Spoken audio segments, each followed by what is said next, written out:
Okay, welcome to the Front Three podcast with myself, Big Will, Coach Dan, and the prodigy himself, AJ. Evening, fellas. How are we doing on this late Thursday afternoon? Well, Evening, even. all I can say, Arsenal are currently winning. So as you can see by my smile, all my 32 teeth showing, happy. Good evening, boys. I hope you're all doing well. I'm doing good, man. I'm good. Glad to hear. So, welcome in. So, we're going to look back at this week's round of 16 Champions League ties and look ahead perhaps to the quarterfinals as well. First of all, gentlemen, is it me or was this the most boring round of 16 Champions League knockout stage round we've seen in a while? Listen. The game in which I said was the most exciting one when we first recorded about Champions League a couple weeks ago was a game that lived up to the hype. Napoli. All the others. Obviously, do you know what it is? Yeah, I think the Liverpool Real Madrid game was always going to be a kind of boringish, cagey affair. Real Madrid don't need to chase a game; they've got nothing to prove. Liverpool want to chase a game, but they don't want to get, embarrassed again. You know what I'm saying? So there was always going to be some caginess to that game, And then you look at the Inter game. I did say so. I don't want to be the one who said I told you so, but you know what I mean. And then obviously the Napoli game. Entertainment, baby. Entertainment. I mean, Victor, Nigerian Airlines, Osimhen, it keeps on lighting up football for me right now. And watching Napoli is amazing. Like, there's high octane football. They press roll. They play beautiful triangles. They score good goals. Like, that was my... Anyway, I'm not going to talk too much. I'd said that game would be the one for me. So, yeah, but in recent history, this has probably been... one of the most boring rounds in Champions League in a very long time. So yeah, Coach. So what do you think that, I don't know if you agree with us or not, but what do you put it down to? Is it the World Cup? Is it the quality of teams in Europe? What's your sort of reason why we didn't really get blockbuster ties in this round of 16? Well, I would say, I think across the two ties in the Champions League from both all the teams that did play, I thought there were some games that were quite entertaining, typical Champions League games. However, I think your question you asked, perhaps it's in twofold, right? So you said the World Cup, maybe because we enjoyed the World Cup so much, we're still a little bit hang up on that. You know what I'm saying? And so it seems like the Champions League is second rate to it now. It's either that or the Champions League has really been that bad. And I suppose we throw that out there for people to decide for themselves. I think it's a weird one, isn't it? Because what do you think, boys? Because I've been thinking about this. Do you think because of the change that's come into play this season in the knockout rounds have taken something away from the game? Do you think that's a possibility? I think the away goals rule. Away goals rule. Yeah. Because if you look at it this way, right, what Real Madrid done to Liverpool, if Liverpool had those two away goals, it gives you like an incentive to go out and play, right? That's what I you get one goal and then the other team is completely, then you know that when you go next leg, like, brother, you've got to get a result. So you'll throw the kitchen sink at it. Tactically, you won't be too rigid. You'll be like, okay, tactically, something's got to give for us to. Do you know what I mean? So getting rid of the away goals rule for me, it kind of takes away some excitement. But then someone else will turn around and say to you, but then if you had the away goals, then a team will do the first leg and be very defensive, and the second leg open up and try and win, and that could sometimes be boring. But I miss the away goals rule, I'll be very honest. Yeah, I think maybe that's something to play with it. I think perhaps as well, there's just been too many games that the players are tired. You think about the league, the World Cup, domestic competitions, also then you throw on top of the Champions League. It's all happened so fast, so quick, right? And they've got to end it soon. And so perhaps like you look at Benzema, for example, right? Benzema seems like he's out during the domestic competitions, then he come back in the Champions League because he's nursing an injury, and that always takes something away from the performance. It does, and so it's been a bit disappointing in that sense. I think last time I spoke about the pre-show we done before the tie went ahead. I thought there was going to be loads of goals between City and Leipzig. There were. I just didn't anticipate that it was all going to be for one side. I thought they were going to share the spoils, Not but one side, it didn't one work out that person. way. One One person. person, bro. One person, exactly. One person. The Yeah, I footballing didn't anticipate that at all. But guys, I thought some of the ties were good. I thought Liverpool Real Madrid first leg I thought was good. Of course, if a player scores 5 goals, there's always sort of like an atmosphere that comes with that. I think my most disappointing thing is that PSG didn't manage a goal against Bayern Munich. Let's start there then, Coach. PSG, where do they go from here? Because like you rightly predicted that you thought Bayern would go through on this tie. For PSG, yeah. What's next? I mean, yeah. There's 2 things in life, right? There's 2 things in life. I just never miss with PSG. I don't miss. And the other one, I'll tell people later. I just don't miss with PSG. Guys, look. Oh my days. I think it was our good old Gary Neville. I mean Jamie Carragher that was saying how it's well and good to have superstars within your team, right? But superstars only function when it's a team. Do you see what I'm saying? And PSG just been lacking that. They've been lacking it for such a long time. And they keep switching managers and whatnot. But those managers that are coming in, they're working with the same kind of players almost. Or the culture at the club has been set. And there's an imprint that just sort of like infiltrates a manager's approach. And everything is all over the place. Honestly, I'm looking at them and it's just almost as if they need to just forget all this trying to let's bring Messi in, let's bring Neymar in. Maybe it's time to let Neymar go. And this is not for me to sort of like point him out. Maybe it's time to let Mbappe go also, because he clearly is not achieving what you brought him in for. And Messi, come on, Messi at this stage in his career, if you're not running for him, forget it. He's not going to give you anything more anyway. We've seen that in the World Cup. But going forward, he has what he has. I don't have any hope for PSG, not in the near future anyway, boys. I mean, so AJ, what should Mbappe do? Like, listen, for that young man, the world's his oyster. I was having a conversation the other day, and some guys were like to me, "Oh yeah, like Mbappe can't never go Real Madrid now. He done them dirty." And I said, "Are you not crazy?" I said, "If Mbappe said right now, Real Madrid, I want to come, they will fly to France. You've never seen anyone fly to France quicker in your life, because, bro, arguably he's the best football player in the world right now. With what he's doing, and so he can go wherever he wants. For Mbappe right now, he can go wherever he wants. If he says right now, I'm ready to move on from PSG, there'll be so many suitors. It will come down to money. All right. So for him, he has a decision to make in the summer, because that coach rightly said, the whole ethos about PSG is that they got this big money injection, these owners, all these top managers, years after years to win the Champions League. It's just as simple as that. It's the same kind of trajectory that City are on. City now, they've won a few Premier Leagues now. So now the onus is on them to go out and win the Champions League. We know that Pep is desperate for it, whether he wants to admit it or not. And so PSG are in a moment where they keep on winning Liga. Okay, Liga is boring now. Do you understand? So they want to win the creme de la creme. They want to solidify themselves as a top European team. The only way to do that is by winning the Champions League. But every time they get there, they flop. So PSG have 2 options right now. It's either you keep on going with the same model and hope that it will crack with one of these managers that they'll get in, or, like Dan said, you start again. And you build an actual team that works for each other, fights for each other, and has the same goals, the same levels of respect, the same levels of ego to some degree in the change rooms and things like that. But in terms of Mbappe, he's got 2 choices. It's either you stay in the summer at PSG, hoping they rebuild around you and just you, so maybe offloading the likes of Neymar and Messi probably going to America or back to Barca for a swan song or whatever, and they build a competitive, athletic, young, technical team around Mbappe, and he is the face of the project and all that they're going to do for the next 5-6 years.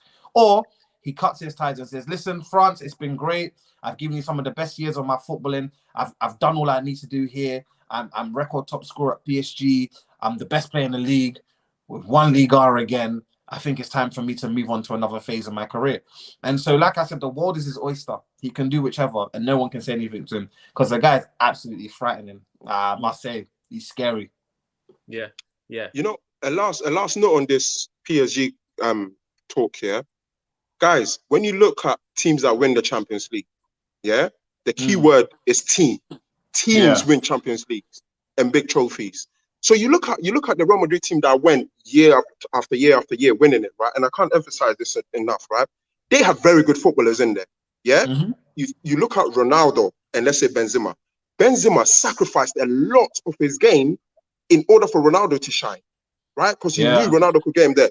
Real Madrid now, every other player is doing what Benzema done for Ronaldo. They're doing it for Benzema now. Look at Vinicius. He just runs all the time. You know, and they got Valverde next to him. Sorry. He runs Cook's Trent all the time. Thanks for the correction. But you get the idea, boys. I'm making a point that they need a team around them, and they just don't have that currently. And it's not been working for many years now. And then just, coach, a word on Bayern. They, ease past PSG, and then 70th minute in, they can bring on Mane, Sane, Gnabry. Bayern, they're just loaded.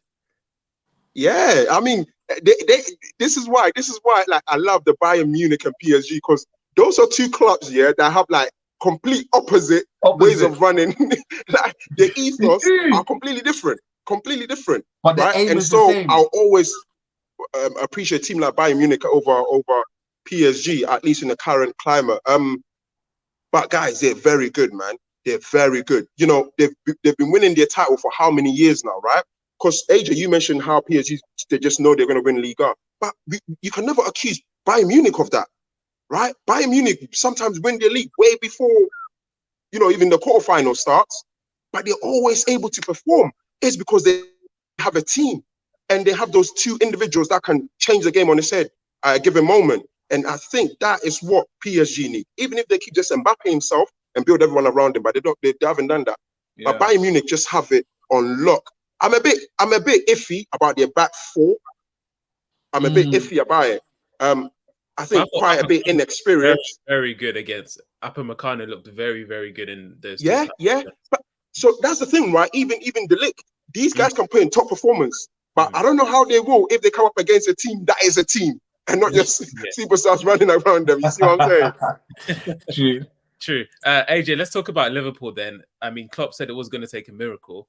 But I don't know, like with Liverpool, you always expect them to pull something out. But then yesterday was just, I think to me, yesterday highlighted that Liverpool just aren't that team this year for whatever reason, whether it's the injuries, whether it's multiple players off form like Van Dijk, Trent, so many players, Mo Salah as well. What was sort of your general feeling about Liverpool over the two ties? Look, I mentioned it earlier. Look, Liverpool were very, very, very, very cautious in the game. And I get it. Albeit you got to owe some of that credit to Real Madrid and the way they play. I thought Camavinga was outstanding yesterday, by the way. What a player. Idea. He's an idea man, and he executes all the ideas. But I just think Liverpool was so wary of conceding last night as well. They were pushing, they were trying. But like I said, Real Madrid showed them, you try us, we'll tear you apart. Like, do you know what I mean? So in the back of your mind as a player, these things are psychological. You've shipped, 5? Yeah, in one leg. So immediately in your mind, there is an element of fear that at any stage they could tear us open. And you're not playing against no minnows, you're playing against a mighty Real Madrid. So even before, if we're talking mentality-wise, even before when the draw was made, I know in certain Liverpool players' minds, they were like, oh, okay? Because Real Madrid, the history they have with the Champions League. And then think about it, then you go and get pumped 5. Mentality-wise, you're like, okay. So going into that game, I know there are a couple of players who are probably on edge, and then in the game, that kind of manifested itself for me personally. Like I always say this in football, out of a starting 11, maybe 1 or 2 can have an off game or be, out of sorts with their form, and you can still get away with a result. But when it's 3 or 4, and those 3 or 4 are the ones who are, who are the main linchpins in going forward, and your attacking play and what you're about, like your foundation, it's very, very hard to get a result. And by that, I'm talking about the likes of Trent. I'm talking about the likes of Virgil. You know, these two guys, you know, in Liverpool's past years of success, they've been the mainstays. Virgil, you know, people have likened them to, you know, the greats. You know, they've likened them to Tony Adams, Rio, Vidic, you know, all these guys. But we've seen in the last 2 seasons, in my opinion, that he hasn't been the same player as he was before he got injured. Then you look at Trent, didn't make the England squad, you know, didn't make it again now, or didn't play much at the World Cup. You know, he's going through a bad patch of form and he's not been protected enough. And, you know, when you come up against a winger like Vinny, you know, if you show him any ounce of fear, he will make it a long day for you. And, you know, we saw the 2 legs how much Trent struggled against him. And, you know, when Trent is struggling defensively, that means that his forward output isn't as great as what it needs to be. And he struggled last night, you know. So you take away that creativity from Trent and, you know, Henderson didn't play. I think he had an illness. Thiago's out injured. You know, Milner was playing. You know, these are guys that they're not going to get you a result against Real Madrid. I'm going to be very honest with you. So it's hard. It's hard for Liverpool this year. You know, they've had bad injuries as well. You know, Jota's now come back in. You know, Bobby was injured for a while. Diaz is still injured. He's been training now. So, you know, they've not had the smoothest of roads with injuries. And I think it's kind of affected them a bit. But that can't be the sole reason for this strange season, as Klopp called it yesterday. And for me, I'm a big believer in choice of words that you use. For him to call it strange means that he himself hasn't quite understood why the season has been what it is. And in some ways, I get it, but in some ways, I'm also a bit worried because as the manager and the spearhead of all of this, you must have an idea or ideas as to why this isn't working and what needs to be rectified. So, you know, on all fronts for Liverpool, this year has been a very poor season. But if they get into the Champions League spot, who will say much? Not a lot of people. So, yeah. Coach, do you want to piggyback on that? Well, so guys, look, they say a week is a long time in football. A year is a very long time in football. Yeah. A year ago, Liverpool got to the final of every competition they competed in and went to the final day of the Premier League, right? Yeah.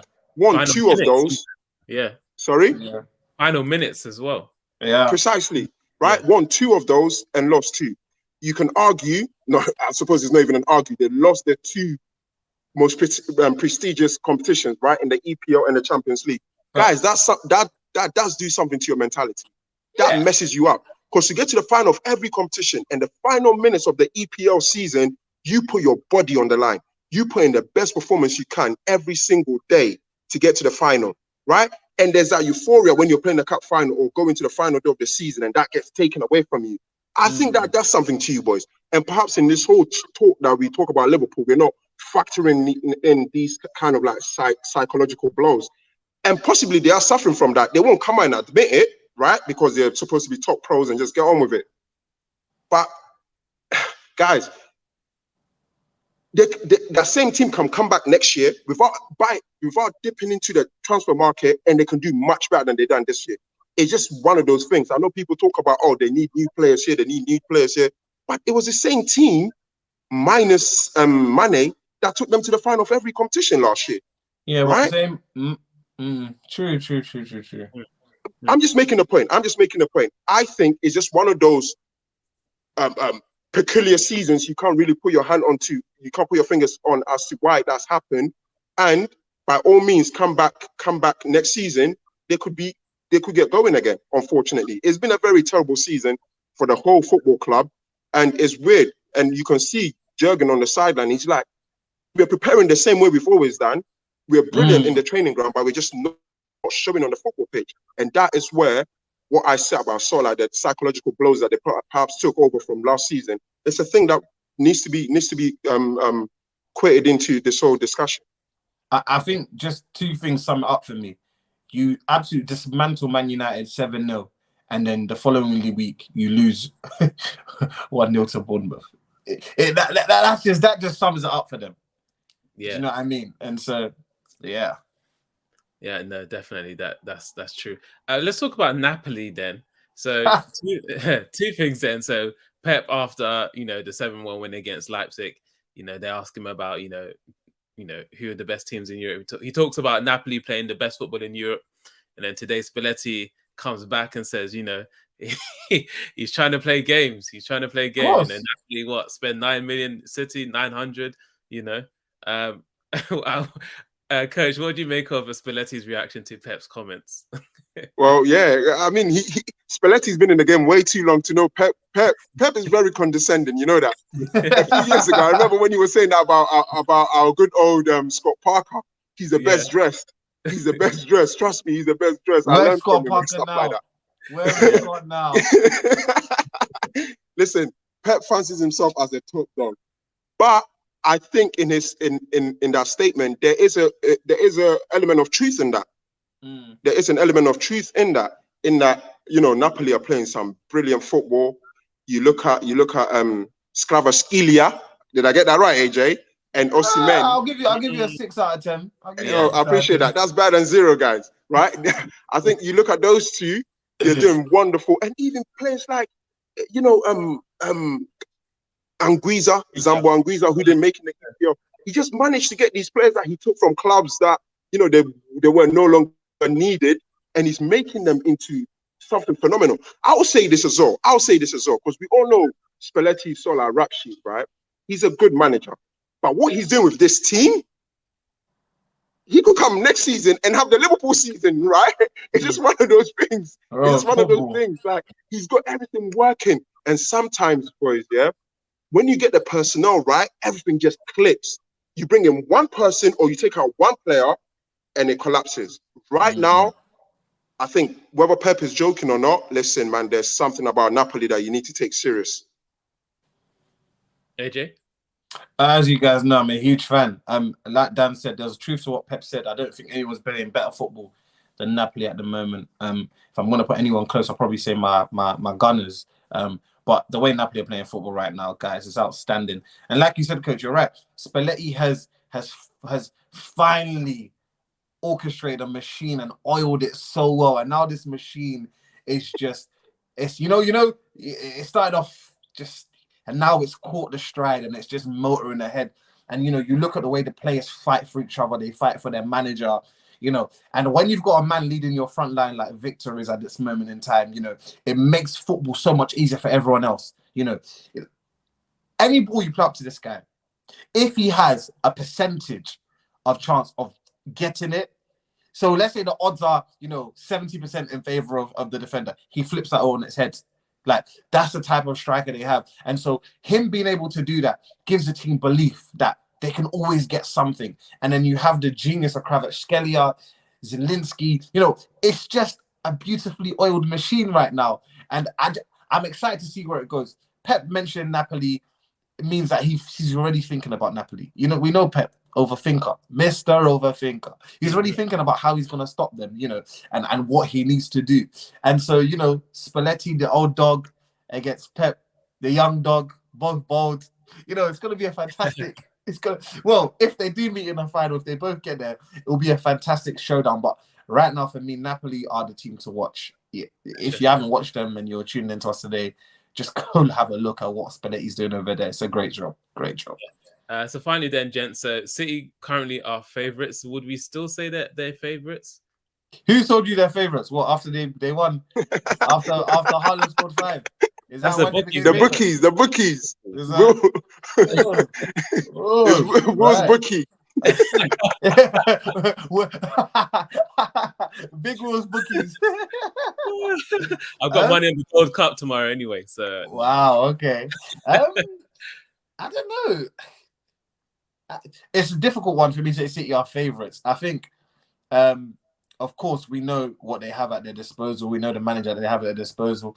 But then, you know, you can't look past Bayern, I think, personally. I think the way they dispatched of PSG, they made it look quite easy. And also, when I look at Bayern and just the players they can bring on and off the pitch, right? And one thing about Bayern is that they don't have one superstar, which means that all 11 are working in unison, are working towards one goal.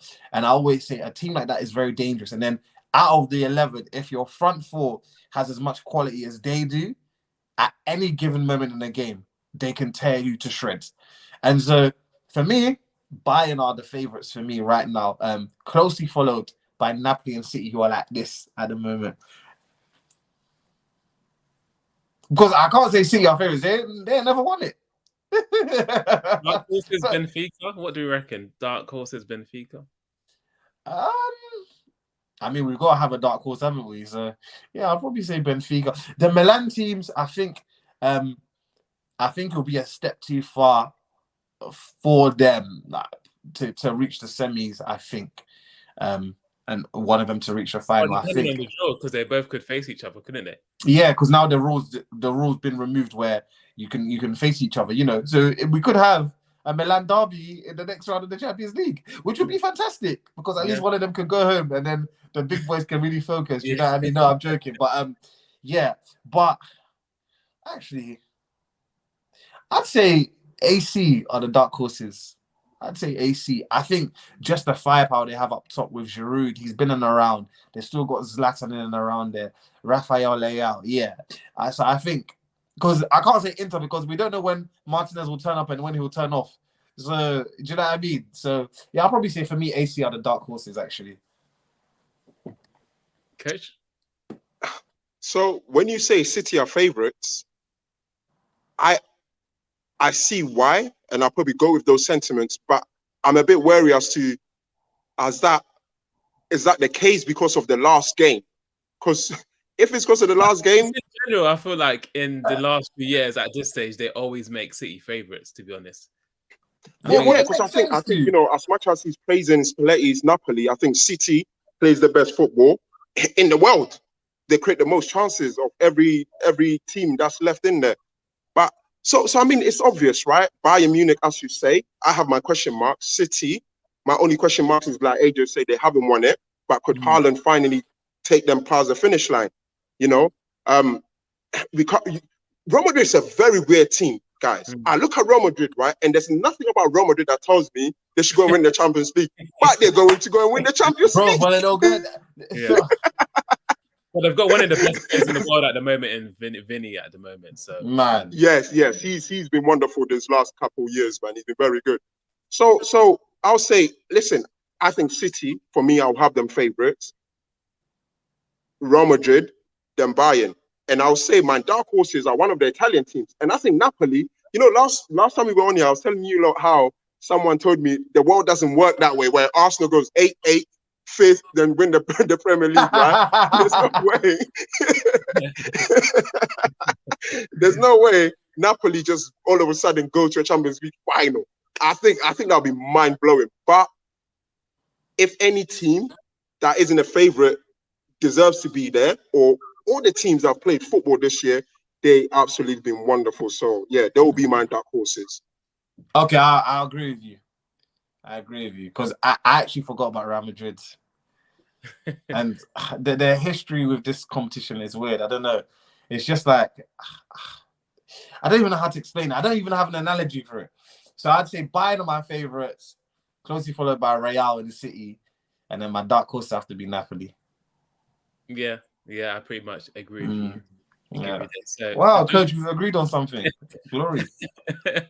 Good way to end then. So we've got the draw tomorrow, and then in a few weeks' time, we'll be back with an in-studio quarterfinal preview show with, of course, Coach Dan, AJ, and myself, Big Will. And that's the Front Three podcast for this evening.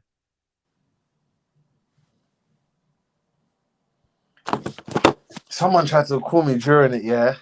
And I went like this, and I think I covered the camera. my light shut down as well, so I had to go and get it. Boys, I'm going to be very quick and get out of here. My missus is going to kill me today. Don't worry. Just all give right, us some. Just engage in some marital actions and everything. Take care, boys. Yeah. Catch you on the other side. All right, gents. Take care. All right, take care. God bless. Will, don't forget to stop it. You know, don't delete this. What we've done. You know. Oh my God.